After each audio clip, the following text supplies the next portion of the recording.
ஆண்டவராகிய இயேசு கிறிஸ்துவுக்குள் அழைக்கப்பட்டு வழிநடத்தப்பட்டு வருகிற பிரியமான சகோதர சகோதரிகள் உங்கள் யாவருக்கும் நம்முடைய பிதாவாகிய தேவனாலும் கர்த்தராகிய இயேசு கிறிஸ்துவினாலும் கிருபையும் சத்தியத்தோடு கூடிய சமாதானமும் உங்கள் யாவரோடும் இருப்பதாக என்கிற அன்பின் வாழ்த்துக்களோடு, அன்பானவர்களே, இந்த நாள் சாயங்கால வேளையில் நாம் கூடி வந்திருக்கக்கூடிய தருணங்களில் ஆற்காடு சகோதர சகோதரிகளுடைய அன்பின் வாழ்த்துக்களையும் கூட உங்கள் மத்தியில் தெரியப்படுத்திக் கொள்கிறோம். அன்பானவர்களே, இந்த ஒரு குறிப்பிட்ட நாள்ல நம்முடைய ஆவிக்குரிய பிரயோஜனத்திற்கென்று நாம தொடர்ச்சியாக பார்த்து வரக்கூடிய 4வது தொகுதியில 7வது அத்தியாயத்தின் சில காரியங்களை நாம் மீண்டும் பார்க்க வேண்டியதாக இருக்கு.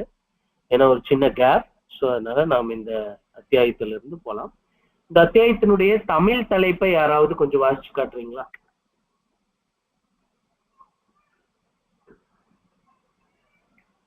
ஜாதிகள் ஒன்று கூடுதலும் தேவனுடைய கோபாக்கினையின் மாபெரும் அக்கினிக்காக பூதங்கள் தயாராகுதலும்.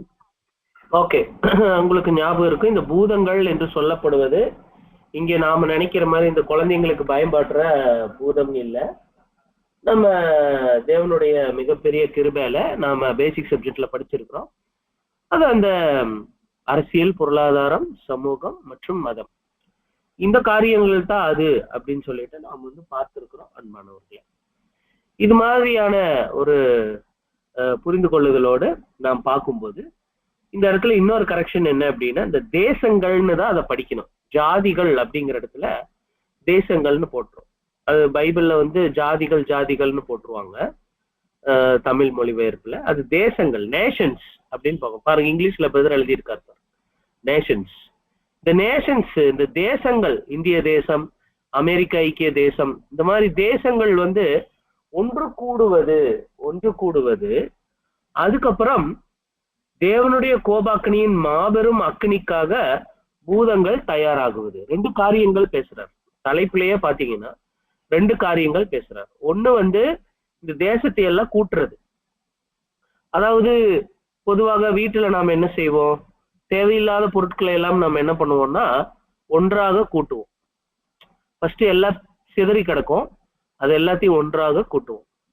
கூட்டிட்டு நாம் என்ன பண்ணுவோம் அப்படின்னம்னா கொளுத்தி விடுவோம். அப்ப அந்த முற்றிலும் அது டிஸ்ட்ராய் ஆயிரும், முற்றிலும் அது அழிந்து போயிடும். அது மாதிரி தேவன் என்ன பண்றாருன்னா இந்த தேசங்களை எல்லாம் ஒன்று கூட்டுகிறார். இதற்கு ஆதாரமாக அவர் எடுத்து வைக்கக்கூடிய வசனம் எது அப்படின்னா, அந்த தொகுதியில அந்த அத்தியாயத்திலேயே அவர் ஆதார வசனத்தை நாம் பார்க்கலாம். செப்பனியா 3வது அதிகாரம் 8, 9 வாசிக்கலாம்.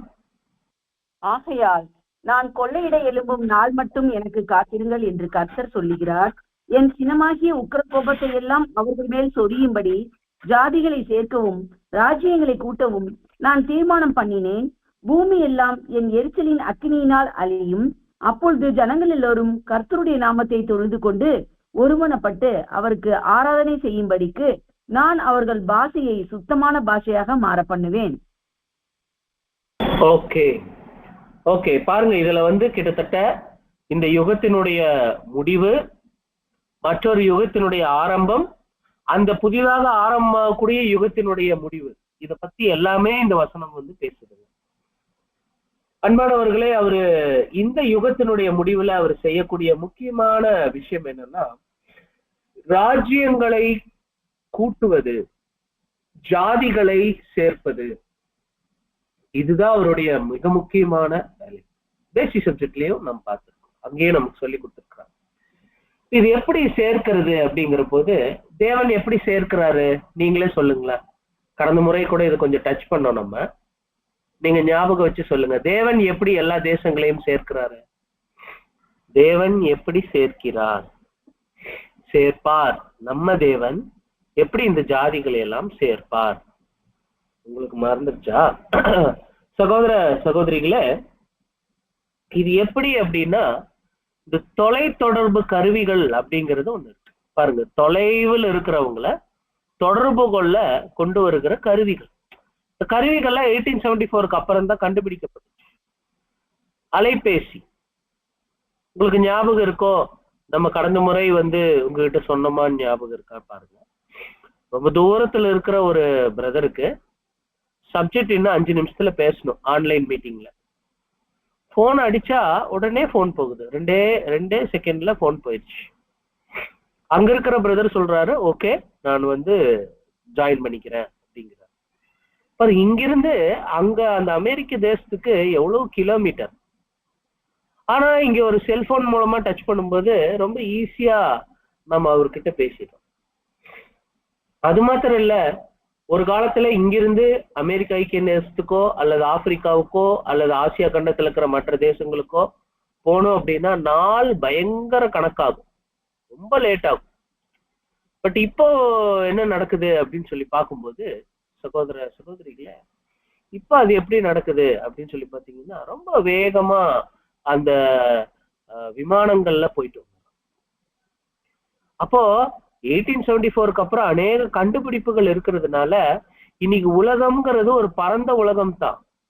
ஆனா ஒரு குறிப்பிட்ட கோணத்துல பாத்தீங்கன்னா இது குளோபல் வில்லேஜ் அப்படின்னு சொல்றாங்க. Global village.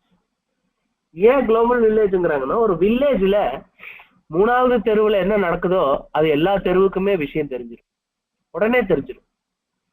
ஒரு கிராமத்துல அப்படிதான் இருக்கும். சிட்டினா பக்கத்து வீட்டுல என்ன நடக்குதுன்னு கூட நம்ம பார்க்க மாட்டோம். ஒரு நகரம் அப்படின்னா பக்கத்து வீட்டுல என்ன நடக்குதுன்னு கூட சொல்ல மாட்டோம், தெரியாது. தெரிஞ்சாலும் நமக்கு கண்டுக்க மாட்டோம். ஆனா ஒரு கிராமம் அப்படிங்கிற போது ஒண்ணுக்குள்ள ஒண்ணா இருப்பாங்க, எல்லாருக்கும் எல்லா விஷயங்களும் தெரிஞ்சிடும். அவங்க உதவி செய்யறாங்களோ இல்லையோ, ஆனா இந்த வீட்டுல இப்படி நடந்துருச்சு, இந்த வீட்டுல இந்த விசேஷம், இந்த வீட்டுல இந்த கஷ்டம் அப்படின்னு கிராமத்துல இருக்கிற எல்லாருக்குமே தெரியும். நான் சொல்றது அந்த கால கிராமம். அப்போ இந்த உலகம் இப்ப என்ன ஆயிடுச்சு அப்படின்னா எல்லாம் பிரிஞ்சு பிரிஞ்சு இருந்தது ஒன்னா மாறிடுச்சுங்க அன்பானவர்கள். ஒன்னா மாறிடுச்சு. ஒன்னா மாறினதுனால இப்ப என்ன ஆகுது அப்படின்னு சொல்லி பாத்தீங்கன்னா எல்லோரும் ஒன்னாயிட்டாங்க. இப்ப லண்டன்ல ஒரு குண்டு வெடிச்சா இம்மிடியட்டா அடுத்த செகண்ட் வேர்ல்டுல இருக்கிற எல்லாருக்கும் தெரிஞ்சிடும். அந்த அளவுக்கு வளர்ச்சி அடைஞ்சிருக்கு. இது நம்ம இத பேசாம இப்ப நம்ம என்ன பண்ணலாம் அப்படின்னா, பிரதருடைய ரைட்டிங்ஸ் போனா 368வது பக்கத்துல மேற்கூறப்பட்டுள்ள தீர்க்க தரிசனம்னு இருக்கும். அதை கொஞ்சம் படிச்சு காட்டுங்க. மேற்கூறப்பட்டுள்ள தீர்க்க தரிசனம் நிறைவேறும் வண்ணமாய் இந்த கடைசி நாட்களில் ஜாதிகள் ஒன்று சேர்வது என்பது மிகவும் கவனிக்கத்தக்கதா இருக்கிறது. நவீன கண்டுபிடிப்புகளும் கருவிகளும் உண்மையிலே பூமியின் மிகவும் தொலைதூர எல்லைகளை கூட அருகாமைக்கு கொண்டு வந்து விட்டது. பிரயாணம், தபால் தந்தி, தொலைபேசி வசதிகள், வர்த்தகம், புத்தகம் மற்றும் செய்தித்தாள்களின் பெருக்கம் போன்றவைகள் உலகம் முழுவதையுமே ஒரு குறிப்பிட்ட அளவிற்கு, இதுவரையிலும் கண்டிராத அளவிற்கும் சிந்திக்கவும் செயல்படவும் மாற்றிவிட்டது. இப்படிப்பட்ட நிலைமையை ஒவ்வொரு தேசமும் மதிக்கும் விதத்தில் தேவையான சர்வதேச சட்டம் மற்றும் ஒழுங்குகள் ஏற்கனவே ஏற்படுத்தப்பட்டுவிட்டன. அதன் பிரதிநிதிகள் ஆலோசனை குழுக்களில் சந்தித்துக் கொள்கின்றனர். மேலும் ஒவ்வொரு நாட்டின் அரசாங்கமும் பிரதிநிதிகளும் பிற நாடுகளில் இருக்கின்றனர். இவ்விதம் தேசங்களை அருகாமைப்படுத்துவதனால் சர்வதேச கண்காட்சிகளும் கூட நடத்தப்படுகின்றன. ஆகவே தனது எல்லைக்கு அப்பால் பிற நாடுகளை தடுத்து நிறுத்திவிடும் அளவிற்கு எந்த தேசமும் தனித்தன்மையுடையதாக இனிமேலும் இருக்கவே முடியாது. ஆகவே யாவருடைய வாசற்கதவுகளும் கட்டாயமாக திறக்கப்படவும் அது அப்படியே தொடரப்படவும் வேண்டும். மேலும் பலதரப்பட்ட பாஷைகளின் தடைகளும் கூட மிகவும் எளிதாக அகற்றப்பட்டுவிடும். பாத்தீங்களா, இந்த கடைசி நாட்களில் பிரதர் எப்படி எழுதுறார் பாருங்க. இந்த தேசங்களை எல்லாம் ஒன்று சேர்ப்பது என்பது மிகவும் கவனிக்கத்தக்க ஒன்று. 1874க்கு அப்புறம் அந்த நவீன கண்டுபிடிப்புகள், கருவிகள் தொலைதூர எல்லைகளை கூட அருகாமைக்கு கொண்டு வருகிறது. இது ஏன் நாம் மறந்துட்டோம்? கடந்த முறை நாம் பார்த்தோமே, ஏன் டக்குன்னு வரல நமக்கு? இது என்னைக்குமே நாம் மறக்க கூடாது. ஜாதிகளை தேவன் எப்படி கூட்டுறாரு அப்படின்னா இந்த அருமையான விஷயங்கள் மூலம் தான். அது போக உலக அளவுல சில ஐக்கியங்கள் வச்சிருக்கிறாங்க. ஐநா, சர்வதேச சங்கம், இத உலக நாடுகளின் சங்கம் அப்படின்னு எல்லாம் வச்சிருக்கிறாங்க. அப்ப இவங்க எல்லாரையும் ஒரே இடத்துல இப்ப கர்த்தர் இயேசு கூட்டி சேர்க்கிற ஒரு அருமையான வேலைய இத சில நாட்கள் இங்க கடந்து போனதை நாம் பாக்குறோம். சோ இப்ப இவங்க எல்லாருமே என்ன ஆயிடுச்சு அப்படின்னா இன்டர்நேஷனல் கான்ஃபரன்ஸ், இன்டர்நேஷனல் ப்ரோக்ராம்ஸ், இதெல்லாமே எப்படி இருக்குது அப்படின்னா ரொம்ப ஸ்பீடா, ரொம்ப ஈஸியா நடக்குது. இன்டர்நேஷனல் கான்ஃபரன்ஸ் எல்லாம் ஒரு வெளிநாட்டு அதிபர் வேற ஒரு நாட்டுக்கு போறதெல்லாம் 10 வருஷம் 5 வருஷத்துக்கு ஒரு தடவை நடக்கிறது. இன்னைக்கு நம்ம நாட்டுக்கு 10 அதிபர்கள் ஒரே வருஷத்துல வந்துட்டு போயிடுறாங்க. எப்படி இருக்குது பாருங்க. சோ சகோதர சகோதரிகளே, நாம இந்த காரியத்தை முதலாவது கவனிக்கணும். தலைப்போடு ஒத்த ஒரு காரியம். எல்லாரையும் சேர்க்கணுமா? சேர்த்தாச்சு. எல்லாரையும் கூட்டணுமா? கூட்டியாச்சு. இனி அடுத்தது என்ன? பூதங்களை தயார் பண்றது. 4 பூதங்களை தயார் பண்றது. இதுக்கு இப்ப என்ன பண்ணலாம் அப்படின்னா 370வது பக்கம் போய்க்கலாங்க. இந்த 370வது பக்கத்துல நீங்க போயிட்டு உண்மையில் பொதுவான ஆர்வத்துடன் அப்படின்னு இருக்கும் பாருங்க, அதை கொஞ்சம் படிக்கலாம். உண்மையில் பொதுவான ஆர்வத்துடன் செயல்களுடனும் எதிர்பார்க்காத வண்ணம் ஜாதிகள் தேசங்கள் கூடுகின்றன. ஆனால் ஐயோ, சகோதர அன்பின் நிமித்தமாய் அல்ல. இந்த முன்னேற்றத்தின் ஒவ்வொரு அடியிலும் சுயநலத்தின் அடையாளம் தெரிகிறது. சுயநலம் ஒன்றே குறிக்கோளாய் கொண்ட வியாபாரம் எண்ணமானது ரயில், நீராவி கப்பல், தந்தி, தொலைபேசி ஆகியவற்றை நிர்மாணிக்க தீவிரப்படுத்தி இருக்கிறது. சுயநலமானது சுவிசேஷத்தை பிரசங்கிப்பது மற்றும் உதவி செய்யும் தொண்டு நிறுவனங்களை தவிர வர்த்தகத்தையும் சர்வதேச பரஸ்பர நல்லுறவையும் ஒழுங்குபடுத்துகிறது. இவைகள் எல்லாம் கூட உண்மையான தேவ அன்பின் மற்றும் மனிதாபிமான நோக்கத்தை தவிர மற்றும் நோக்கத்தின் உந்துதலினாலேயே செயல்பட்டவைகளாக அஞ்சப்படுகின்றன. சுயநலமே தேசங்களை கூட்டி சேர்த்து வெகு சமீபத்தில் வரவிருக்கிற முன்னறிவிக்கப்பட்ட தேவ தண்டனையை அராஜகத்தை நோக்கி அவர்களை வெகு விரைவாக தயார்படுத்துகிறது. இதை தேவனுடைய எரிச்சல் பாருங்க. இப்ப இவ்வளவு நேரம் படிச்சதை கொஞ்சம் பாருங்க. இது மீதி கூட படிக்க வேண்டியது இருக்கு. பட் நீங்க பார்க்கும்போது சகோதர சகோதரிகளே, இவங்க எல்லாரும் ஒண்ணு சேர்றாங்க. இதன் மூலமா தான் சேர்றாங்க. ஆனா இவங்க எல்லாரும் ரொம்ப அன்பா சேர்றாங்களா? ஒரு கிராமத்துல எல்லாரும் அன்பா இருப்பாங்க. அந்த மாதிரி இவங்க அன்பா சேர்ந்திருக்கிறாங்களா? இல்ல, சுயநலத்துக்காக சேர்ந்திருக்கிறாங்க. ஒரு வேற்று நாட்டு அதிபர் இங்க வராரு அப்படின்னா அவர் சும்மா எல்லாம் வரமாட்டாரு. அவங்க நாட்டுக்கு ஒரு லாபம் இருக்கு, அவங்க நாட்டுக்கு ஒரு நலம் இருக்கணும், அதுக்காக தான் வருவார். சோ சொல்லும் போது உங்க நாட்டுக்கும் பயன், எங்க நாட்டுக்கும் பயனுங்குவாங்க. ஆனா நல்லா கவனித்து பார்க்கும்போது ஒருவர் அதில் சுயநல திட்டங்களை போட்டு வச்சிருப்பார், இன்னொருவர் வேறொரு சுயநல திட்டத்தை போட்டு வச்சிருப்பார். இந்த காரியத்தை 7ஆம் தூதன் சொல்றார். இந்த சுயநலமே, இவங்களுக்குள்ள இருக்கும் இந்த விஷம் போன்ற விஷயமே இந்த இக்கால உலகத்தை அது அழிவுக்குள்ள கூட்டிட்டு போக போகுது. இப்ப அந்த இதைங்கிறதுல இருந்து ஸ்டார்ட் பண்ணும். இதை தேவனுடைய எரிச்சலின் அக்கினி அல்லது கோபம் என்று மிக தெளிவாக விவரிக்கப்பட்டுள்ளது. இப்பொழுது இருக்கின்ற பூமியாகிய சமூக ஒழுங்குகள் அந்த கோபத்தினால் முற்றிலுமாக அழியும். 2 பேதுரு 3:7. இப்பொழுது இருக்கிற வானங்களும் பூமியும் அந்த வார்த்தையினாலே அக்கினிக்கு இரையாக வைக்கப்பட்டு தேவ பக்தி இல்லாதவர்கள் நியாயம் தீர்க்கப்பட்டு அழிந்து போகும் நாள் வரைக்கும் காக்கப்பட்டிருக்கிறது. ஆகிலும் இது மனிதனுடைய நிலையிலிருந்தே பேசப்படுகிறது. தீர்க்கதரிசியோ தேசங்கள் ஒன்றுபடுகிற தேவனுக்காகவே என்று கூறுகிறார். ஆனால் இரண்டும் உண்மையே. மனிதனானவன் சுயாதீனமாய் செயல்பட அனுமதிக்கப்பட்டிருக்கும் அதே வேளையில் தேவன் தனது தெய்வீக அதிகாரத்தால் மனிதனுடைய செயல்பாடுகளை தமது நோக்கத்தை நிறைவேற்றுவதற்கு ஏற்றவாறு உருவாக்குகிறார். ஆகவே மனிதனும் அவனது கிரியைகளும் வழிகளும் தேவ பிரதிநிதியாகவும் செயலாற்றுபவைகளாகவும் இருக்கின்றன. தேவனானவர் மாபெரும் படைத்தலைவராய் இருந்து தற்போது ஜாதிகளை ஒன்று சேர்த்து பூமியின் ஒரு முனை தொடங்கி அதன் மறுமுனை வரைக்கும் உள்ள ராஜ்யங்களை கூட்டி இம்மானுவேலிடம் உரிமையானவரிடம் இந்த உலகை ஆளுகைக்கு ஒப்படைக்கும் ஆயத்தம் பணிகளையும் செய்கிறவராகவும் இருக்கிறார். பாருங்க, நான் பெரிய சத்தியம் எழுதுறார் பாருங்க. இதுதான் இவங்க நோக்கம். இவங்களை இவங்க நோக்கத்தின்படியே சேர்த்து கர்த்தரேசுவின் கைகள்ல கொடுக்கிறார். அவரு 2வது அதிகாரத்தை செயல்படுத்துவார். சங்கீதம் 2வது அதிகாரம்.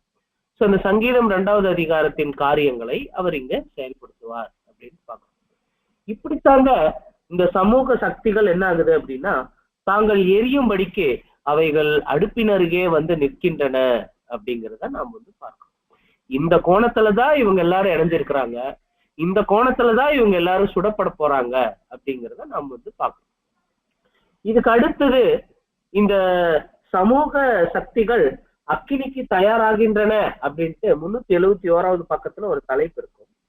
அதுல என்ன சொல்றாரு அப்படின்னு சொல்லி பாத்தீங்கன்னா, என்ன கம்ப்ளைண்ட் இருக்குது அப்படின்னு சொல்லி பார்க்கும்போது, உலகத்தில் இருக்கிற பெரிய தலைவர்கள் எல்லாரும் என்ன பண்றாங்க அப்படின்னா, இந்த ஐஸ்வர்யவான்கள் இப்ப இருக்கிறாங்களே, இந்த கோடீஸ்வரர்கள் பட்டியல்ல இருக்கிறவங்க 3000 கோடி, 6000 கோடி, 12,000 கோடி, 18,000 கோடி இப்படி எல்லாம் வச்சிருக்கிறாங்க இல்லைங்களா, கோடியவே ஆயிரக்கணக்கில் வச்சிருக்கிறாங்க. இப்படிப்பட்டவங்க எல்லாருமே இந்த சொத்துக்களை ஏன் குவிச்சுக்கிட்டே இருக்கிறாங்க, ஏன் அதை டெவலப் பண்ணிக்கிட்டே இருக்கிறாங்க அப்படின்னா, ஒரு இக்கட்டு காலம்னு ஏதாவது ஒண்ணு வந்துச்சுன்னா, ஒரு பேரிடர்னு ஒண்ணு வந்துச்சு அப்படின்னா, அவர்கள் தங்களை காப்பாற்றிக் கொள்வார்கள் அப்படின்னு நினைக்கிறாங்க. அதாவது அவருடைய காலத்துல ஆஸ்டர், ராக்ஃபெல்லர், கோல்டு, அதுக்கப்புறம் வாண்டர்பில்ட் அப்படிங்கிற ஒரு பட்டியல் வந்து கொண்டு போறாரு. பாருங்க, 373வது பக்கத்துல பொக்கிஷத்தை குவித்தல் அப்படின்னு ஒரு தலைப்பு இருக்கும். அதுக்கப்புறம் பாத்தீங்கன்னா ஒரு ஒரு பட்டியல் கொடுத்திருப்பாரு 375வது பக்கத்துல. ஒரு குடும்பம் ஒரு வருஷத்துக்கு அவங்க எவ்வளவு சம்பாதிக்கிறாங்க, ஒரு வருஷத்துக்கு எவ்வளவு சம்பாதிக்கிறாங்க, ஒரு நாளுக்கு எவ்வளவு சம்பாதிக்கிறாங்க அப்படிங்கிறத அங்க நம்ம வந்து பாக்குறோம். இன்னைக்கு கூட Warren Buffett, Bill Gates, Turner, Adani, Ambani இப்படின்னு நிறைய பேர் இருக்கிறாங்க. இவங்க எல்லார்கிட்டையும் இருக்கிற ஒரு பொதுவான சிந்தனை என்னன்னா, ஒரு பேரிடர் வரும்போது இந்த பணத்தை வச்சு நம்ம தப்பிச்சிடலாம் அப்படிங்கிற ஒரு பொதுவான நம்பிக்கை இருக்கு. ஒரு கண்ணாடி நம்பிக்கை. கண்ணாடி கூடி சீக்கிரம் உடைஞ்சிரும். சோ இது மாதிரியான ஒரு கண்ணாடி நம்பிக்கை அவங்க வந்து வச்சிருக்காங்க. சொல்லும் போது சகோதர சகோதரிகளே, இந்த குறிப்பிட்ட கருத்துக்களை நாம் வந்து பார்க்கும்போது, இவங்க மல்டி மில்லியனியர்ஸா, கோடான கோடீஸ்வரர்களா இவங்க இருக்கும்போது இன்னொரு இவங்களுடைய தப்பிதம் நாம் பார்க்கணும். என்ன தப்பிதம் அப்படின்னா, இவங்க செய்திட்ட செலவுகள் அன்பான செய்திட்ட செலவுகள். இவங்களுடைய செலவுகள் என்ன இருக்குது அப்படின்னா, பயங்கர செலவு, ரொம்ப மோசமான ஆடம்பர வாழ்க்கை வந்து இவங்க வாழ்ந்துருக்கிறாங்க. அதையும் வந்து என்ன பண்றாருன்னா பிரதர் வந்து பட்டியல் போடுறாரு அதையும். அதுக்கப்புறம் இந்த ஐஸ்வர்யவான்களுடைய சில வரி பணங்கள் அது எங்க போகுது அப்படின்னு சொல்லி பார்க்கும்போது, எங்க போகுது நீங்களே சொல்லுங்களேன், எங்க போகுது இவங்க வரி பணங்கள்? அரசாங்கத்துக்கு போகுது. சில டைம் இவங்க என்ன பண்ணுவாங்கன்னா, சில நன்கொடைகள் கொடுப்பாங்க. யாருக்கு கொடுக்குறாங்க? நன்கொடைகள் யாருக்கு கொடுப்பாங்க? மருத்துவமனைகளுக்கு கொடுப்பாங்க. Very nice. மருத்துவமனைகளுக்கு கொடுப்பாங்க. அப்புறம் தொண்டு நிறுவனங்களுக்கு கொடுப்பாங்க. அது வந்து சும்மா ஒரு பேரு தான், கொஞ்சம் ஒரு சின்ன ஒரு பலன் தான். உதாரணத்துக்கு ஒரு சிலர் சொல்லுவாங்க பாருங்க, சாப்பிட்டுட்டு இருக்கும்போது காக்கா வந்துச்சுன்னு வைங்களேன், அப்படியே கையை அப்படி எடுத்து ஓட்டும் போது 2-3 பருக்கைகள் விழும். அதே காக்கா வந்து கொத்திட்டு போயிடும். ஒரு சின்ன பயன்பாடு அந்த மாதிரி தாங்க. சில பேர் இருக்கிறாங்க, சாப்பிடும்போது காக்கா வந்தா கூட விரட்ட மாட்டாங்க, ஏன்னா அந்த கையில இருக்கிற சாப்பாடு போயிடும் அப்படின்ட்டு. அது வேற ஒரு கோணம். நாம இங்க சொல்றது என்னன்னா, இவங்க அதாவது ஒரு யானைக்கு வந்து இந்த சோள பொறி கொடுத்தா எப்படி இருக்குங்க? யானைக்கு வந்து சோள பொறி கொடுத்தா ரொம்ப சின்னது. அது மாதிரி இந்த சகோதரர்கள், இந்த ஐஸ்வர்யவான்கள் இவங்க என்ன பண்றாங்க அப்படின்னு சொல்லி பார்க்கும்போது, இந்த ஐஸ்வர்ய வாட்டிகள் இவங்க எல்லாரும் என்ன பண்றாங்க அப்படின்னா, ரொம்ப சொற்பமான நன்கொடைகளை கொடுத்துக்கிட்டு பேர் வாங்கிட்டு போயிட்டு, அது வந்து ஒரு பெரிய நன்மை இருக்க போறது கிடையாது. அதுக்கப்புறம் அவங்க என்ன பண்றாங்கன்னா, அவங்க எதை செஞ்சாலுமே அதுக்கு பின்னாடி ஒரு லாபத்தை மும்முரமாக வச்சு என்ன பண்றாங்கன்னா செயல்படுத்துறாங்க. ஒரு சில சமயங்கள் அவங்களுடைய நிறுவனங்கள்ல, அவங்களுடைய தொழில் நிறுவனங்கள்ல 10,000 பேருக்கு வேலை கொடுத்துருக்குறாங்கன்னா, அந்த 10,000 பேர் வேலைக்கு யாரெல்லாம் சேர்ந்து வேலை செய்யறாங்களோ அவங்க கிட்டையும் ஒரு லாபத்தை எடுக்கிறதுக்கு இந்த கம்பெனிகள் முயற்சி செய்கின்றன. அப்கோர்ஸ் இவங்க சில நன்கொடைகள் கொடுக்குறாங்க, நிறைய பேருக்கு வேலை வாய்ப்பு கொடுத்துருக்குறாங்க, எல்லாம் ஓகே. பட் அதுக்கு பின்னாடி சுயநலம் இருக்குது, அதை கொஞ்சம் கவனிங்க அப்படின்னு சொல்லி சொல்றாரு அன்பானவர்கள். அதனால இவங்க தேவனுக்கு ஒத்த ஒரு ஒரு இரக்கம் எல்லாம் இவங்க பாராட்டுறது கிடையாது. இது எல்லாமே இவங்க சின்ன சின்ன உதவிகள் நன்மைகள் செய்யறது போன்று தெரிந்தாலும் இவங்க செஞ்சிட்ட அநியாயமான ஆடம்பர செலவுகளுக்கு அது பதிலாக அமையாது அப்படின்னு சொல்றாங்க. பதிலாக அமையாது சொல்றாங்க. சகோதர சகோதரிகளே, அடுத்தது நாம என்ன பண்ண போறோம் அப்படின்னோம்னா, ஜனங்கள் ஒரு குறிப்பிட்ட கோணத்துல நாம் பார்க்கும்போது சில பேர் என்ன பண்ணியிருக்கிறாங்க அப்படின்னு சொல்லி பாத்தீங்க அப்படின்னீங்கன்னா, கல்வி அறிவு பெற்றிருக்கிறாங்க. முந்தைய வருஷங்களை விட கல்வி அறிவு பெற்றிருக்கிறாங்க. கல்வியில என்ன சொல்லி கொடுத்துருக்குறாங்க அப்படின்னு சொல்லி பாத்தீங்கன்னா, எல்லாருக்கும் சுதந்திரம் இருக்குது, லிபர்ட்டி, சுதந்திரம் இருக்குது, யாருமே யாருக்கும் அடிமை இல்லை அப்படின்னு பள்ளிக்கூடத்துல சொல்லி கொடுத்துருவாங்க. நிஜமா உரிமைகள் பற்றிய அறிவு எங்க கிடைக்கும் தெரியுங்களா? பள்ளிக்கூடத்துலதான் கிடைக்கும். அனைவருக்கும் கல்வி, அனைவருக்கும் ஓட்டு உரிமை, அனைவரும் சமம், இதெல்லாம் எங்க சொல்லி கொடுக்குறாங்க? பள்ளிக்கூடத்துல சொல்லி கொடுக்குறாங்க. அப்போ நாட்கள் போக போக கிட்டத்தட்ட ஒரு 2 நூற்றாண்டுகள்ல என்ன ஆகி போச்சு அப்படின்னா, அநேகருக்கு கல்வி அறிவு வந்துருச்சு. அநேகருக்கு என்ன ஆயிடுச்சுன்னா அந்த சுதந்திர உணர்வு வந்துருச்சு. இது ரெண்டும் வந்தது என்ன நல்லது தானே அப்படின்னு கேட்டா நல்லதுதான். எந்த வகையில் நல்லது அப்படின்னா, இந்த பேர் ஐஸ்வர்யவான்களுடைய, உலக அளவில் இருக்கிற இந்த ஐஸ்வர்யவான்களுடைய அடிமைத்தனம், இவங்களுடைய தவறான செயல்பாடுகள், இதையெல்லாம் அந்த அறிவு கண்டுபிடிச்சு அவங்களுக்கு இருக்கிற சுதந்திரத்துக்கு தடையா இருக்கிற எல்லா அம்சங்களையும் இந்த ஏழைகள் கண்டுபிடிச்சிட்டு, இப்ப இந்த ஏழைகள் முதலாளிகளுக்கு விரோதமாக சண்டை போடுவதற்கு அது பயனுள்ளதாக இருக்குது அப்படிங்கிறார். இப்ப சொல்லலாம், இப்ப இந்த அறிவும் இந்த சுயாதீனமும் அல்லது சுதந்திர உணர்வும் என்ன பண்ணுது அப்படின்னா, இந்த யுகத்துல நிறைய அநியாயங்கள் போயிட்டு இருக்கு, இதை அழிச்சே ஆகணும் அப்படிங்கிறத அவங்க மறைமுகமாகவோ நேரடியாகவோ புரிஞ்சுக்கிட்டு இது இந்த சிஸ்டத்தை அழிக்கிறதுக்கு இந்த ஏழை ஜனங்க தயாராயிட்டு இருக்கிறாங்க. ஒரு பக்கம் இதுவும் நடந்துகிட்டு இருக்குது அப்படிங்கிறாங்க. இதுக்கான ரீடிங்ஸை நாம எங்க வாசிக்கலாம் அப்படின்னு சொல்லி பாத்தீங்கன்னா, சகோதர சகோதரிகளே, 386வது பக்கம்.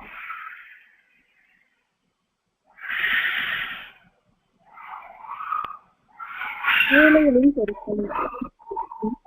இந்த திரளான வளங்களுடைய உலகில் ஏழைகளும் தேவை உடையவர்களும் உண்மையில் இன்னும் இருக்கின்றனர்.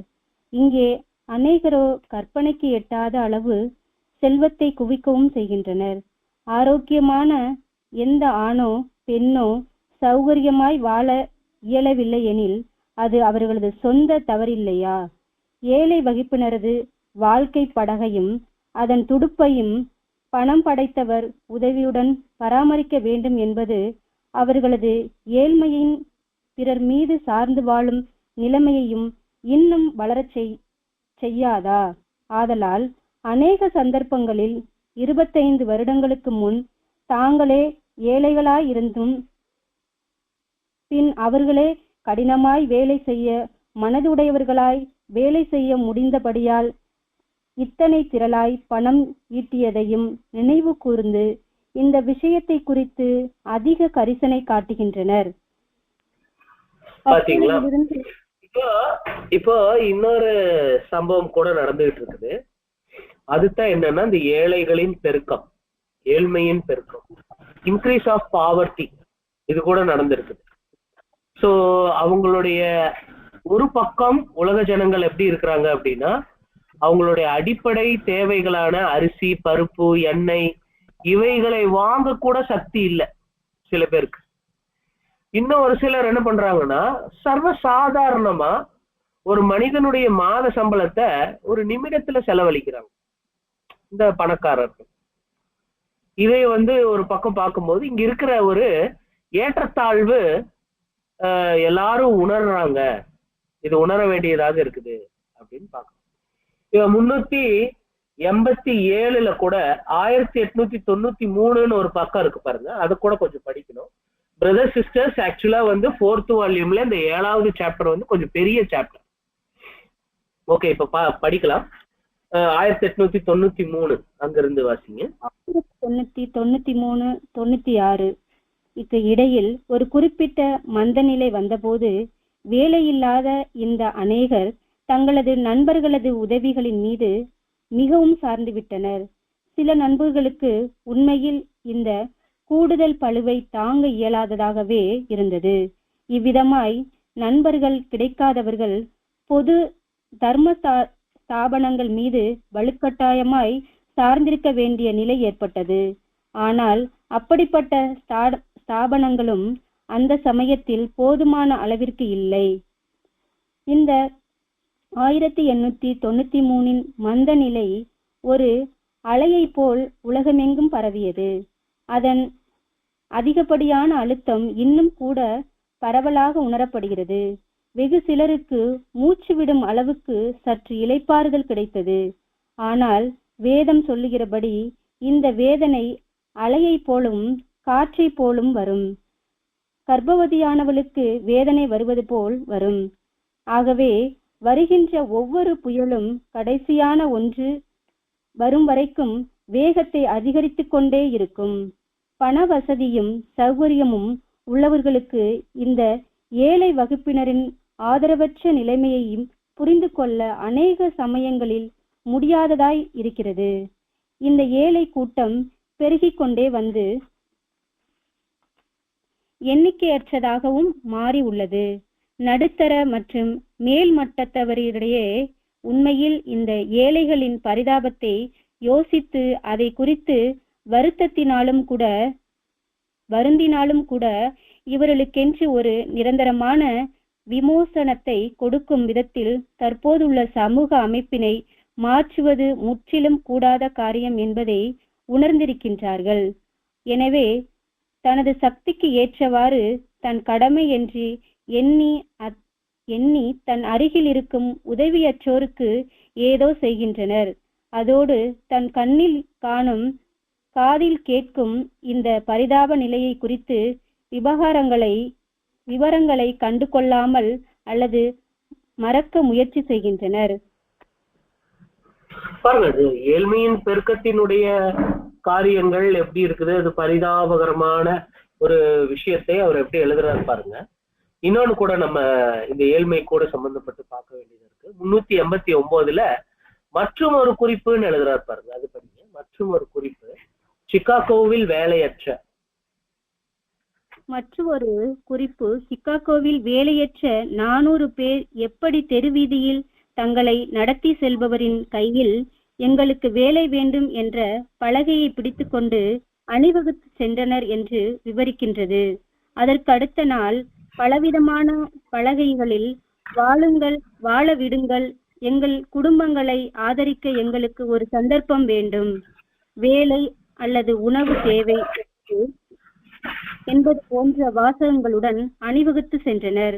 மேலும் ஜான் பிரான்சிஸ்கோ நகரில் வேலையில்லாத ஒரு கூட்டமானது தங்கள் கைகளில் ஆயிரக்கணக்கான வீடுகள் வாடகைக்கு உண்டு, ஆயிரக்கணக்கான மக்கள் வீடுகள் இன்றி இருக்கின்றனர்.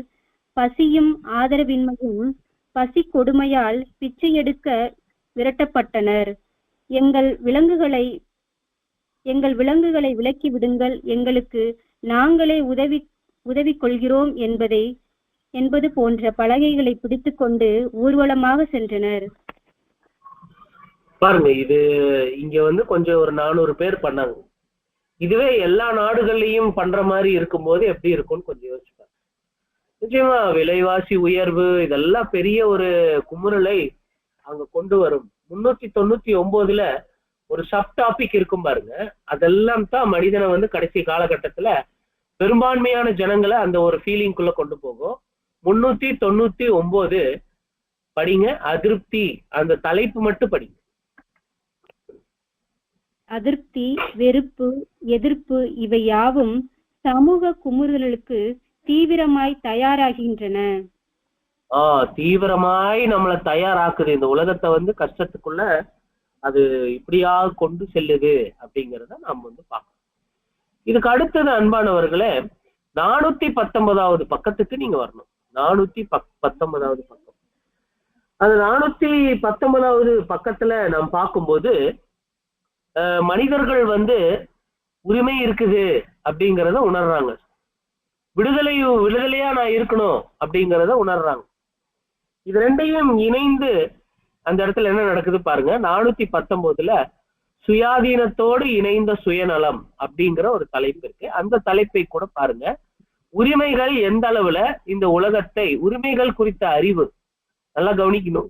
உரிமைகள் குறித்த அறிவு இந்த உலகத்தை எவ்விதம் அழிவுக்குள்ள கொண்டு போகுது அப்படிங்கிறத நாம் பார்க்க போறோம். 419 கிறிஸ்தவ போதனைகள், அங்கிருந்து படிக்கலாம். கிறிஸ்துவ போதனைகள் உரிமையை வளர்க்கின்றது. இந்த உரிமை கல்வியையும் ஞானத்தையும் கிரகிக்க வழிகாட்டுகிறது. ஆனால் இந்த உரிமையும் ஞானமும் அன்பு என்னும் ராஜரீக பிரமாணத்தின் ஒழுங்குகளுக்கும் வரைமுறைக்கும் கட்டுப்பட்டு இல்லாத போது அந்த உரிமையும் அறிவும் மனித நலனுக்கே ஊறு விளைவிப்பதாகவே இருக்கிறது. ஆகவே கிறிஸ்துவ ராஜ்யங்கள் கிறிஸ்துவ உரிமையை பெற்றிருக்கும் அறிவையும் தேவனுடைய பிரமாணங்களை தனக்குள் ஏற்று செயல்படுத்த பயன்படுத்துவதற்கு பதிலாய் வீழ்ந்து போன சுயநலமான தவறான காரியங்களுக்கே பயன்படுகிறது. இதன் நிமித்தம் தனது சுயநலத்தை எப்படி செயல்படுத்திக் கொள்வது என்பதற்கான அறிவை பெறவே முழுவதிலும் சேர்ந்தவர்களாகின்றனர். இதன் பலனாய் கிறிஸ்துவ தேசங்கள் தான் இன்றைய உலகின் மிகவும் அதிருப்தியான பகுதியாக காணப்படுகிறது. அதே சமயம் பிற நாடுகளோ அன்பின் ஆவியாகிய கிறிஸ்துவின் ஆவியை ஏற்றுக்கொள்ளாமலேயே கிறிஸ்துவத்தின் அறிவையும் உரிமையையும் மட்டும் தங்களுக்குள் ஏற்றுக்கொண்டு அதிருப்தியையும் காயங்களையும் பகிர்ந்து கொள்கின்றன. பாத்தீங்களா? சோ 2 கோணங்கள் சொல்றாரு. ஒண்ணு கிறிஸ்தவ தேசங்கள், கிறிஸ்துவை ஏற்றுக்கொள்ளாத தேசங்கள். கிறிஸ்துவை ஏற்றுக்கொள்ளாத தேசங்கள் அவங்களுக்கும் அன்புன்னா என்னன்னு தெரியாது. கிறிஸ்துவை ஏற்றுக்கொண்ட தேசங்கள் அவங்களுக்கு சரியான அன்பை பத்தி சொல்லி கொடுக்கறதும் கிடையாது. ஆக மொத்தம் அன்புன்னா யாருக்குமே ஒண்ணுமே தெரியாது. அப்போ கிறிஸ்துவனுடைய அன்பு பத்தி யாருக்குமே எதுவுமே தெரியாதுனால இது எல்லாமே போய் என்ன நடக்க போகுது அப்படின்னா அன்பற்ற ஒரு சூழ்நிலையை அது உருவாக்க போகுது அப்படின்னு சொல்லிட்டு சொல்றார் அன்பானவர்களே. இப்போ இன்னொரு கருத்தையும் கூட நம்ம பார்க்க வேண்டியதா இருக்கு. 421ல மிகவும் உபயோகமான அப்படின்னு ஒரு கருத்து இருக்காங்க.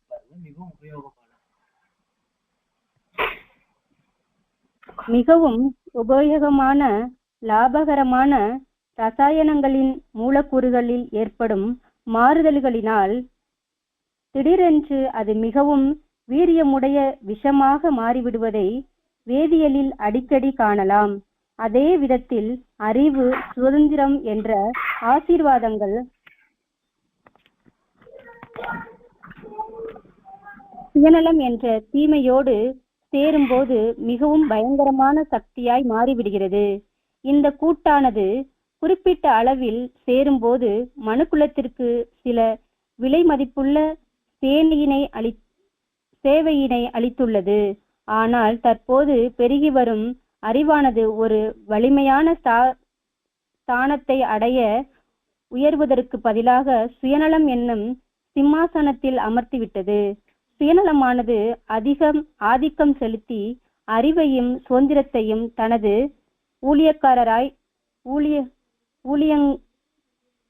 ஊழியர்களாய் உபயோகித்து வருகிறது.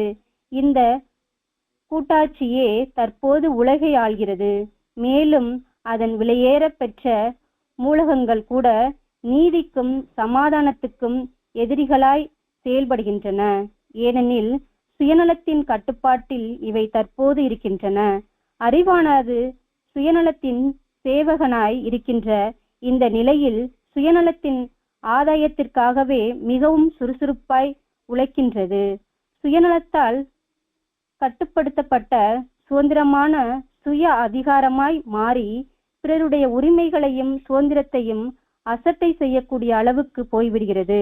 ஆகவே தற்போதிருக்கும் நிலைமையில் சுயநலமானது கட்டுப்படுத்துகின்ற அறிவு மற்றும் சுதந்திரத்தோடு கூட சேர்ந்து மூவராட்சி என்கின்ற தீய சக்தியாக அமைந்து அதுவே தற்போது கிறிஸ்துவ ராஜ்யத்தை ஆண்டு நொறுக்கி வருகிறது.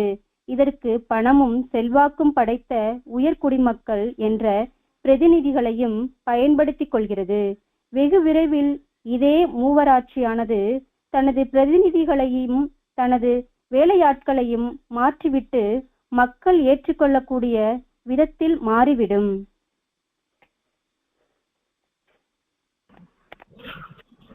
ஆமா. சோ அந்த மூவராட்சிங்கிறது அறிவு, சுதந்திர உணர்வு, சுதந்திரமாக இருக்கக்கூடிய விஷயங்கள் இதெல்லாம் பள்ளிக்கூடங்கள்ல இருந்து அல்லது கிறிஸ்தவ போதனைகள் மூலமாக கிறிஸ்தவ தேசங்கள்ல பெற்றுக்கொள்றாங்க. இது கூட சுயநலம்ங்கிறது ஆட் ஆகும். அப்ப இது மூணும் சேர்ந்த ஒரு ஆட்சி, ட்ரிபார்டைட் ரூல். இந்த மூவர் ஆட்சி என்ன பண்ணுது அப்படின்னா நிச்சயம் இது எல்லா விஷயங்களையும் முடிவுக்கு கொண்டு வந்துரும் அப்படிங்கிறார். இதுக்கப்புறம் இந்த பூதங்கள் எவ்விதம் தயாராகுது அப்படிங்கறதுல இன்னொன்னு சொல்றாரு. 435வது பக்கத்துல பாத்தீங்கன்னா மிஷின்ஸ், இந்த அறிவியல் கண்டுபிடிப்புகளாக இருக்கக்கூடிய எந்திரங்கள் எந்த வகையில இந்த இரண்டாம் உலகம் அழிய பயனுடையதாக இருக்குது அப்படிங்கறத சொல்றாரு பாருங்க. 435ல வரப்போகும் அக்கினிக்கு அந்த தலைப்பை மட்டும் கொஞ்சம் படி. வரப்போகும் அக்கினிக்கு தயாராகுவதற்கு இயந்திரம் ஒரு காரணம். வரப்போவது என்ன என்பதை குறித்து கடந்த சில வருடங்களாக கிடைத்திருக்கும் முன் அனுபவம் பாருங்க. அதுக்கப்புறம் இன்னொரு விஷயம் இருக்கு. அது யாரு அப்படின்னா 444வது பக்கத்துல மனிதனுடைய ஊழியங்கள்ல, அதாவது உழைப்புல இன்னொரு முக்கியமான விஷயம் இருக்கு. அது என்ன அப்படின்னா ஃபர்ஸ்ட் ஒன் வந்து மிஷின். மிஷின் வரும்போது மனிதனுடைய வேலை வந்து கம்மி ஆயிடுச்சு. ஒரு வகையில நல்லது, ஆனா அவனுக்கு வேலையும் போயிடுச்சு. இன்னும் எஞ்சி இருக்கிற மனுஷர்கள் கிட்ட இன்னொரு பிரச்சனை வருது. அது என்ன அப்படின்னா 444 பாருங்க, தலைப்பு மட்டும் வாசிங்க. அந்த பெண்களை போட்டு போன காரணம் பாத்தீங்களா? அப்போ மெஷின் அப்புறம் உமன், இது ரெண்டு காரணங்கள் சொல்றாரு. இப்போ ஒரு நபருக்கு வந்து 5000 ரூபாய் அப்படின்னா இந்த மிஷின் வந்து 1000 ரூபாய்க்கு மிஷின் வாங்கினா ஒருத்தனுடைய வேலையை அந்த மிஷினே பண்ணிடும். அப்ப 5000 ரூபாய் இருக்கிற மனுஷங்க போயிட்டு 3 மிஷின் ஒரே ஒரு மனுஷன் அப்படி ஆயிரும். அதே இடத்துல அந்த மனுஷனுக்கு பதிலா ஒரு மனுஷியை போட்டுட்டோம்னா இன்னும் அந்த 5000 ரூபாவை 4000 ரூபான்னு கொடுத்தா போதும். அப்போ என்ன நடக்குது அப்படின்னா சமுதாயத்துல இந்த பொருளாதார காரியங்களை அவர் பாக்குறாரு. இப்ப என்ன எழுதுறாரு அப்படின்னா இனி வரக்கூடிய ஒரு ஆங்கிலத்துல கிட்டத்தட்ட ஒரு 75 பக்கங்கள் என்ன பண்றாரு அப்படின்னு சொல்லி பார்க்கும்போது பொருளாதாரம் பற்றி பேசுறார், தொழில் புரட்சி குறிச்சு பேசுறார், உலக அளவுல நடக்கிற வர்த்தகங்கள் பேசுறார், ஒரு சாதாரண சந்தைகள்ல இருந்து சூப்பர் மார்க்கெட் வரைக்கும் எப்படி போகுது அப்படின்னு பேசுறார். அதுக்கப்புறம் இந்த கொடுக்கல் வாங்கல், இறக்குமதி ஏற்றுமதி, இது பின்னாடி இருக்கிற சித்தாந்தங்கள் பேசுறார். எல்லாம் என்ன சொல்றாரு அப்படின்னா இது எல்லாத்துக்கு பின்னாடியும் ஒரே ஒரு செயல்பாடு, சிந்தனை தான் இருக்கு. அது என்ன அப்படின்னா சுயநலம். ஆரம்பத்திலிருந்து இந்த வார்த்தை தொடர்ந்துகிட்டே இருக்குது. 6th வால்யூம்ல கூட உலகத்தை பத்தி சொல்லும் போது, உலகம்ங்கிற எதிராளியை பத்தி சொல்லும் போது உலகம் ஒரு சுயநலத்தின் காட்டாருங்கிறார். உலகம் ஒரு சுயநலத்தின் காட்டார் அப்படி சொல்றார். அந்த காட்டாருக்குள்ள காலை வச்சிங்க இழுத்துட்டு போயிடும் நம்மளையும். அந்த மாதிரி சகோதர சகோதரிகளே, இங்க நடக்கிற எல்லாமே சுயநலத்துலதான் நடக்குது. அவங்களுக்கு என்ன லாபம், அதை வச்சுதான் நடக்குது அப்படின்னு சொல்றாங்க. இதுல ரொம்ப முக்கியமா இந்த அடிமைத்தனம் முடிஞ்சு போச்சு, இது நல்லதா கெட்டதா? யாராவது ஒருத்தர் பதில் சொல்லுங்களேன். அடிமைத்தனம்ங்கிறது நிறைவாயிருச்சு, முடிவுக்கு வந்துருச்சு. அது நல்லதா கெட்டதா? யாராவது ஒருத்தர் சொல்லுங்க. நல்லது. ஆமா, எடுத்த எடுப்புல பார்க்கும்போது நல்லது மாதிரி இருக்கும். அநேக ஐஸ்வர்யவான்கள் என்ன பண்ணிட்டாங்கன்னா ஒரு பேர் வாங்கறதுக்கு பெருமையாக என்ன பண்ணிட்டாங்கன்னா, பாருங்க எங்க கிட்ட இவ்வளவு வருஷம் இவங்க எல்லாம் அடிமையா இருந்தாங்க, இவங்களையெல்லாம் நாங்க இப்போ விட்டுட்டோங்க, இவங்களையெல்லாம் நாங்க இப்போ விடுதலை ஆக்கிட்டோம் அப்படிங்க. ஆனா அதுக்கு பின்னாடி இருக்கிற ஒரு சுயநலத்தை 7ஆம் தூதன் எழுதுறாரு. அதாவது என்ன அப்படின்னா, இந்த பெரும் ஐஸ்வர்யவான்களுக்கு, பெரிய தலைகளுக்கு இது மாதிரியான ஒரு அடிமைத்தனத்தை ஒழிச்சு விடும்போது நல்ல ரூம் போட்டு யோசிச்சிருக்கிறாங்க. இந்த மாதிரி அடிமைகளை எல்லாம் விட்டுறலாமா வேண்டாமா அப்படின்னு யோசிச்சுட்டு, சரி நம்ம விட்டுறலாம் அப்படின்னு விட்டாங்க. ஏன் விட்டாங்க அப்படின்னு சொல்லி பார்க்கும்போது, ஒரு அடிமையை நாம வீட்டுல வச்சிருந்தோம்னா நல்ல வேலைகள் வாங்கிக்கலாம், ஆனா அவனுக்கு 3 வேளை சாப்பாடு கொடுக்கணும். 3 வேளை சாப்பாடு கொடுக்கணும். அவனுக்குரிய பராமரிப்பு வேலைகளை எல்லாம் நாம் பார்க்கணும். அவனுக்கு ஒரு இருக்க இடம் கொடுக்கணும், அவனுக்கு வஸ்திரங்கள் கொடுக்கணும். அவனுக்கு உடல்நிலை சரியில்லாம போச்சுன்னா என்ன பண்றது, மருத்துவமும் நாம தான் செய்யணும். இதே ஒரு வேலைக்காரனை வச்சோம் அப்படின்னம்னா, அவர் வருவார், வேலையை செஞ்சுட்டு அவர் போயிடுவார், குறிப்பிட்ட சம்பளம் மட்டும் கொடுத்தா. இதுலயும் இப்படிப்பட்ட ஒரு பயன்பாடு இருக்கிறதுனால தான் அவங்க என்ன பண்ணிருக்கிறாங்கன்னா, இது மாதிரி இந்த அடிமைத்தனத்தை வேறொருத்தாங்க, அனுமதிச்சாங்க அப்படின்னு சொல்லிட்டு பாக்குறோம். விடுதலையை அனுமதிச்சாங்கன்னு பாக்குறோம். அதுக்கு அடுத்தது அன்பானவர்களே, ஒரு குறிப்பிட்ட காலகட்டத்துல தொழிற்புரட்சிகள் அதிகமாக வந்து வேலைகள் நிறைய பேருக்கு கிடைச்சது அப்படின்னு சொல்லுவாங்க வரலாறுல. அது நல்லதா அப்படின்னு சொல்லி பாத்தீங்கன்னா, இது மாதிரிதான் விஷயங்களை எழுதிட்டே வர்றாரு இந்த அத்தியாயத்துல. இது நல்லதா அப்படின்னு சொல்லி பார்க்கும்போது, ஆமா இது நிறைய பேருக்கு ஜாப் கொடுத்தது. ஆனா என்ன கொண்டு வந்துச்சு அப்படின்னு சொல்லி பார்க்கும்போது, வேலைக்காரர்கள் மத்தியில ஊதியத்துக்குரிய ஒரு போட்டியை இது உருவாக்குச்சு.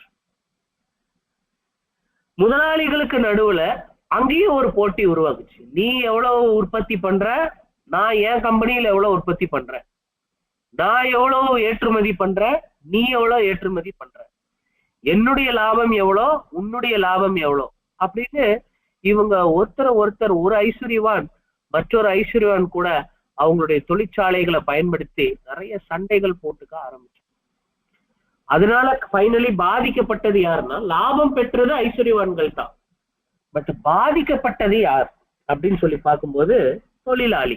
ஏன்னா அவன் தான் உற்பத்தியை பெருக்கிறதுக்கு ரொம்ப மெனக்கெட்டு வேலை செய்ய வேண்டியவராக இருக்கிறார். அப்புறம் அவங்க போட்ட முதலீடு, உழைப்பாளர்களுக்கு கொடுக்கிற ஊதியம், அதுல இருக்கிற பெரும் வித்தியாசம், அதுல சுயநலம் இருக்குங்கிற. அவருக்கு நிறைய போட்ட முதலீடுக்கு போய் லாபம் நிறைய சம்பாதிச்சுட்டு இருப்பாரு, ஆனா கூட ஊதியங்கள் கொடுக்க மாட்டார். சோ சகோதர சகோதரிகளே, இது என்ன நடக்கும் அப்படின்னா, ஆட்டோமேட்டிக்கா கம்மியான சம்பளத்துக்கு அதிக ஊழியர்களை கொண்டு வந்து சேர்க்கும். இதனால ஒரு பொருளாதார அழுத்தம் ஜனங்க எல்லார் மேலையும் வருகிறது, ஒரு அதிருப்தி வருகிறது. அதன் நிமித்தம் சின்ன சின்ன கலகங்கள் அங்கேயும் இங்கேயோ வர்றத நாம் வந்து பார்க்கணும். இந்த கம்பெனியினுடைய தொழிலாளிகள் போராடுறாங்க, இந்த கம்பெனியினுடைய தொழிலாளிகள் போராடுறாங்க, அதெல்லாம் நம்ம அடிக்கடி பார்க்கிறோம் அப்படிங்கிற. அதுக்கப்புறம் இந்த தலைப்பு வர்றாரு 444, பெண் போட்டியாளர்கள். பெண்களே போட்டியாளர்களாக வருவது, மிஷின்ஸ். அதுக்கப்புறம் பெண்கள் வந்து பார்க்கும்போது அவங்களும் இப்ப என்ன பண்றாங்கன்னா, பிள்ளைகள் பெற்றெடுத்து பிற்பாடு அவங்களும் வேலைக்குள்ள போயிடுறாங்க. ஏன்னா செலவினங்கள் சந்திக்கணும், அவங்களும் வேலைகளுக்குள்ள போறாங்க. ஆனா இங்க ஒரு பெனிஃபிட் என்னன்னா, முதலாளிகளுக்கு பெண்கள் கிட்ட ஆண்கள் செய்யக்கூடிய அதே வேலையை வாங்கிக்குவாங்க, ஆனா ஊதியம் மட்டும் டிஃபரன்ஸா இருக்கும். ஆண்கள் செய்யக்கூடிய வேலைக்கு ஒரு சம்பளம், பெண்கள் செய்யக்கூடிய வேலைக்கு ஒரு சம்பளம். அதனால நீ இப்ப நிறைய கடைகள்ல என்ன ஒட்டி இருப்பாங்கன்னா, பெண்கள் வேலைக்கு தேவைன்னு தான் போட்டிருப்போம். பெண்கள் வேலைக்கு தேவை. ஏன்னா ஒரு ஆண்கள் வந்தாங்கன்னா சம்பளம் அதிகமா கொடுக்கணும். அதே வேலைய ஆண் செய்யக்கூடிய அதே வேலைய பெண்ணுக்கே பண்ணிட்டு சம்பளத்தையும் குறைத்து கொடுக்குற ஒரு ஐடியா தான் எதுனா இது. இதுக்கு அடுத்தது சீப் ஓவர்சீஸ் லேபர் அப்படின்னு ஒண்ணு எழுதுறாரு. சீப் ஓவர்சீஸ் லேபர் அப்படின்னா, வளர்ந்த நாடுகள்ல வேலைகளை செய்யறதுக்கு வளர்ந்து கொண்டிருக்கிற நாடுகள் அல்லது வளராத நாடுகள்ல இருந்து உழைப்பாளர்களை அள்ளிட்டு போறது. அப்போ அந்த ஊழியர்கள் அவங்க நாட்டுல கிடைக்கிற சம்பளத்தை விட இந்த நாட்டுல அதிகமா கிடைக்குது அப்படின்னு சொல்லிட்டு அங்க போய் மாங்குன்னு வேலை செய்வாங்க. இதுக்குதான் ஓவர்சீஸ் லேபர் அப்படின்னு, கடல் கடந்து போய் வேலை செஞ்சு சம்பாதிக்கிற ஒரு பழக்கம் உருவாகுது அப்படின்னு இந்த இந்த இந்த விஷயங்கள் ஆரம்பமாகும் போது சொன்னார். ஒரு 110 வருஷம் முன்னாடி சொல்றாரு. இப்ப என்ன ஆகி போச்சு அப்படின்னா அது இன்னும் அதிகமாயி போச்சு. எடுப்புல எல்லாரும் துபாய் போறாங்க. இன்னைக்கு எத்தனை பேருடைய குடும்பத்துல இருந்து வெளிநாட்டுல வேலைக்கு போயிருக்கிறாங்கன்னு பாருங்க. அங்க போயிட்டு நம்ம ஆளுங்க அங்க இருக்கிற ஆளுங்க வாங்குறத விட கம்மி சம்பளத்தை தான் வாங்குறாங்க. ஆனா அங்க வாங்குற கம்மி சம்பளம் நம்ம நாட்டுல அதிக சம்பளம், பெரிய சம்பளம். சோ இதுக்காகவே அங்க போறாங்க. இது மாதிரி ஒரு விஷயத்த உண்டாக்கிருச்சு அப்படிங்கிறது. அப்புறம் தொழில் நிறைய தொழில்களை உபரி வந்து நிறைய கொண்டு வர்ற மாதிரி என்ன பண்ணிட்டாங்கன்னா நிறைய தொழில்நுட்பங்கள் அதிகமாயிடுச்சு. இதெல்லாம் என்ன நடக்குது அப்படின்னா கூடிய சீக்கிரம் முடிவு வரப்போகுது அப்படிங்கிறது தான் உருவாக்குது அப்படிங்கிறார். இன்னொரு கோணத்துல அவர் எதை கூட எடுக்கிறாரு அப்படின்னா இந்த தொழிலாளர் சங்கங்கள் கொண்டு வர்றார். தொழிலாளர் சங்கங்கள் பார்க்கும்போது எது மாதிரி தெரியும் அப்படின்னா நன்மை மாதிரி தெரியும். தொழிலாளர்களுடைய உரிமை குரல், தொழிலாளர் சங்கங்கள் அப்படின்னு இருக்கும். ஆனா நீங்க நல்லா கவனிக்கும் போது தொழிலாளர்களுடைய நன்மைக்காக மட்டும் தொழிலாளர் சங்கங்கள் இல்லை, அவங்க முதலாளிகளுடைய வலதுகை. பல சமயங்கள்ல சில பேர் கையூட்டுக்கு உட்பட்டு தொழிலாளர்களுக்கும் முதலாளிக்கும் நடுவுல 2 பேருக்குமே தலையாட்டிட்டு இருக்கிற சில குழுக்கள் இருக்குது. சோ அவங்க என்ன பண்ணிக்குவாங்க அப்படின்னா அவங்க சின்ன உதவியை மட்டும் உழைப்பாளர்களுக்கு அப்பப்ப கொடுத்துக்கிட்டு முதலாளிகளுக்கு என்ன பண்ணிடுவாங்க அப்படின்னா அவங்களுடைய தேவையை பூர்த்தி செய்யறதுக்காக உதவி செஞ்சிருவாங்க அப்படிங்கிறத நம்ம வந்து பார்க்கணும். சகோதர சகோதரிகளை, இந்த யூனியன் லீடர்ஸ் பல இடங்கள்ல உண்மையா இருந்தாங்கன்னா சந்தோஷமான விஷயம். சகோதர சகோதரிகளே, இதுக்கு அடுத்தது 455வது பக்கத்துல ஒரு தலைப்பு போடுறாரு பாருங்க. 455. வெள்ளை நிற பணத்துடன் மஞ்சள் நிற மனிதன். என்னவா இருக்கும் டயானா சிஸ்டர், நீங்க சொல்லுங்க பார்க்கலாம். என்னது இது தலைப்பு? என்ன தலைப்பு இது?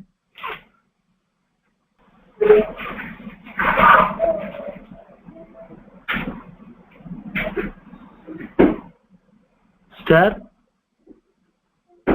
நியூஸ் போட்டீங்க. பணத்துக்காக மனுஷங்களை இது பண்றாங்க.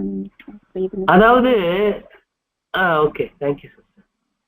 அதாவது என்ன சொல்றாங்க அப்படின்னு சொல்லி பார்க்கும்போது, இப்போ இந்தியாவில் இருக்கிற சில பேரு என்ன நிறமான மனிதர்கள் அப்படின்னா கருப்பு நிறம். சில பேர் ஒத்துக்க மாட்டாங்க, நான் கருப்பு இல்ல நான் மாநிறம் அப்படின்னு சொல்லுவாங்க. அது என்ன கலர்னு தெரியலைங்க இது வரைக்கும், ஆனா சொல்லுவாங்க மாநிறம். ஆங்கிலத்துல கூட சில பேர் என்ன சொல்லுவாங்க, நான் கோதுமை கலருங்க அப்படிங்குவாங்க. சில பேர் சிவப்பா இருப்பாங்க, சில பேர் வெள்ளையா இருப்பாங்க. இது என்ன சொல்றாங்க அப்படின்னு, இந்த ஆசியா கண்டத்துல இந்த ஜப்பான், சைனா, பிலிப்பைன்ஸ் இது போன்ற இடங்கள்ல இருக்கக்கூடிய ஜனங்கள் மஞ்சள் நிற மனிதன் சொல்றாங்க. மஞ்சள் நிற மனிதன், எல்லோ ஸ்கின். ஒயிட் ஸ்கின் வந்து ஐரோப்பா, அமெரிக்கா கண்டங்கள்ல. கருப்பு நிறம் வந்து ஆப்பிரிக்கா. பட் வந்து இந்த மஞ்சள் நிறம்ங்கிறது எல்லோ ஸ்கின் யாரு அப்படின்னா இந்த சீனா அல்லது வந்து ஜப்பானியர்கள்.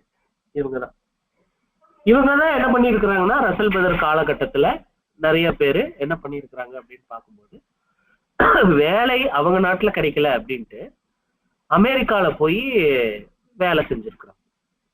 அங்க இருக்கிற சைனால அவருக்கு வேலை இல்லை, நிறைய ஜனத்தொகை ஜாஸ்தி, வேலை இல்லை, சம்பளம் இல்லை, இது மாதிரி ஒரு பிரச்சனை இருந்தது. ஆனா அதே அங்க மேற்கத்திய நாடுகள் கிட்ட போனாங்கன்னா ரொம்ப இங்க இவங்க கிழக்கு பகுதி, ஆனா மேற்கு பகுதிக்கு போய் என்ன பண்ணுவாங்கன்னா வேலை தேடுவாங்க. அங்க இருக்கிறவங்க என்ன பண்ணுவாங்கன்னா அவங்களுக்குன்னு ஒரு சம்பளத்தை கொடுப்பாங்க. முன்னாடி சொன்ன மாதிரிதான். அது அங்க இருக்கிறதுல கம்மியான சம்பளம். ஆனா அதே சம்பளம் இவர் நாட்டுல கொடுத்தா அது பெரிய சம்பளம். இதெல்லாம் உங்களுக்கு தெரியும்.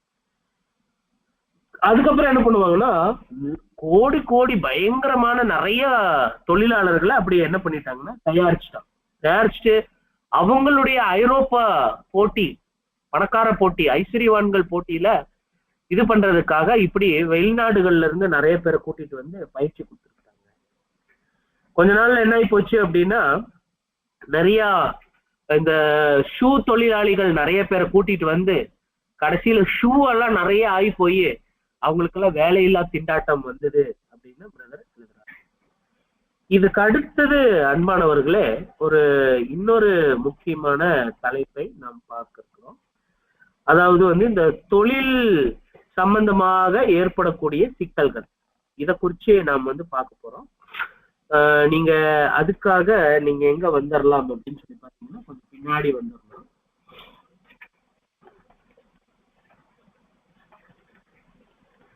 கிட்டத்தட்ட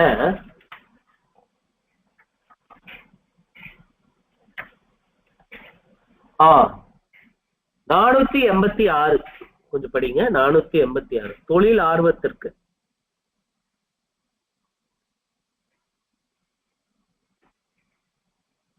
மியூட் எடுத்துட்டு படிங்க. மியூட் ஆன்ல இருக்கு பாருங்க. தொழில் ஆர்வத்திற்கு சம்பந்தப்பட்ட தேசிய தாக்குதல். இங்கு இல்ல இந்த இடத்துல நாம நிறுத்தலாங்க. ஏன்னா நமக்கு இது இங்கிருந்து நம்ம போலாம். நெக்ஸ்ட் டைம் இது ஒரு பெரிய தலைப்பு, அதனால லேட் ஆகுது. 486 இதுக்கு அடுத்த ஒரு தலைப்பு இருக்கு. அதாவது அறுவடையாளர்களின் கூக்குரல் அப்படின்னு ஒரு வாய்ஸ் வரும்.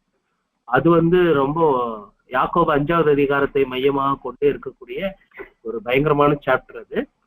அதை பத்தி பார்க்கும்போது நம்மளுடைய இஎஸ்ஐ, நம்மளுடைய பிஎஃப், அது பத்தி எல்லாம் நமக்கு ஞாபகம் வரும். ஓகே, நம்ம இந்த 486 இருந்து தேவனுக்கு சித்தமானால் வரக்கூடிய நாட்கள்ல பார்க்கலாம் அன்பானவர்களே. ஸோ அது வரைக்கும் நீங்க இந்த 4வது அத்தியாயத்தை கொஞ்சம் படிங்க. இருக்கிற பிரச்சனைகளை இன்னும் நாம மேற்பார்வை தான் பார்த்துருக்கிறோம். நீங்க வரி வரியாக படிச்சு பார்த்தீங்கன்னா நீங்க எடுத்தீங்கன்னா வைக்க மாட்டீங்க. எடுக்கிறது தான் பிரச்சனை. எடுத்துட்டீங்கன்னா நீங்க வைக்க மாட்டீங்க. ஸோ தயவு செஞ்சு அந்த ஒரு இடத்துல நீங்க வாங்க அப்படின்னு சொல்லிட்டு நாம பார்க்கிறோம். தேவன் தாமே இந்த வார்த்தைகளை ஆசீர்வதிப்பாராங்க. ரொம்ப நன்றி பிரதர்ஸ் சிஸ்டர்ஸ்.